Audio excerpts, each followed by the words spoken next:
আসসালামু আলাইকুম, সবাই কেমন আছেন? আশা করি সবাই ভালো আছেন। আমরা ভালো আছি। আজকে আসছি খেতে, পুকুর পাড়ের দিকে, যেদিকে আমার শ্বশুর শাশুড়ি ক্ষেত করছে, ওখান থেকে কলমি শাক তুলতেছি। আজকে একটা কলমি শাকের রেসিপি দেখাবো। যে দেখেন আমার হাতে কলমি শাক আমার শাশুড়ি তুলতেছে। শাকের জন্য গাছের থেকে কাঁচামরিচ নেব।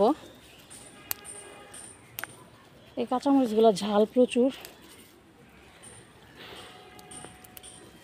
বেশি নাই, শেষ হয়ে গেছে নিতে নিতে 4টা-5টা পারলাম।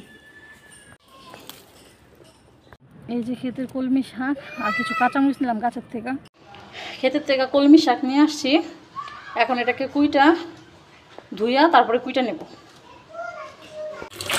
শাকগুলো ভালো করে ধুয়ে নিব যাতে কোনো ধুলাবালি না থাকে।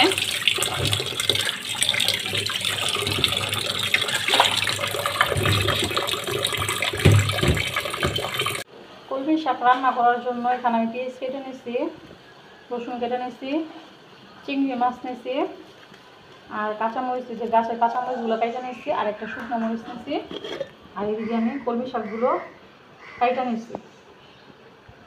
শাকটা রান্নার জন্য আমি কড়াইতে তেল বসাই দিয়েছি। একটা শুকনো মরিচ ফোড়ন দিয়ে দেবো, সাথে দিয়ে দিব এই যে রসুন কুচি, দিয়ে দিব পেঁয়াজ কুচি, দিয়ে দিব লবণ। অল্প করে পরিমাণে লবণটা দিলাম, কারণ শাক অনেক সময় সিদ্ধ হলে অল্প হয়ে যায়।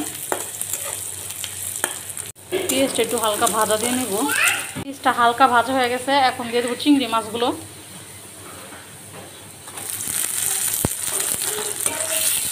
আজকে কলমি শাকটা চিংড়ি মাছ দিয়ে রান্না করব।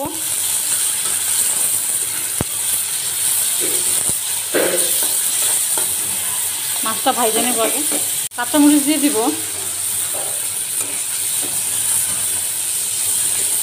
গুলো দিয়ে দিব।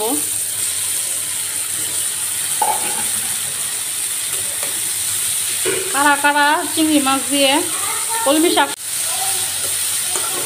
কারা কারা কলমি শাকটা চিংড়ি মাছ দিয়ে খেয়েছেন অবশ্যই জানাবেন। আর যারা খান নাই ফার্স্ট, তারা ট্রাই করে দেখবেন। আমার রেসিপিটা দেখে খেতে অনেক ভালো লাগে।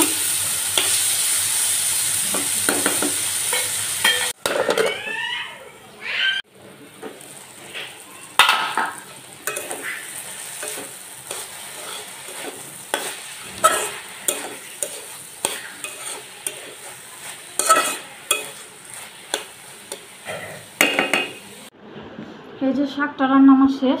শাক রান্না ফাইনাল লুক। যারা যারা আমার ভিডিওটা দেখেন অবশ্যই লাইক, কমেন্ট, শেয়ার এবং চ্যানেলটাকে সাবস্ক্রাইব করবেন। আজকের ভিডিও পর্যন্ত। আল্লাহ হাফেজ।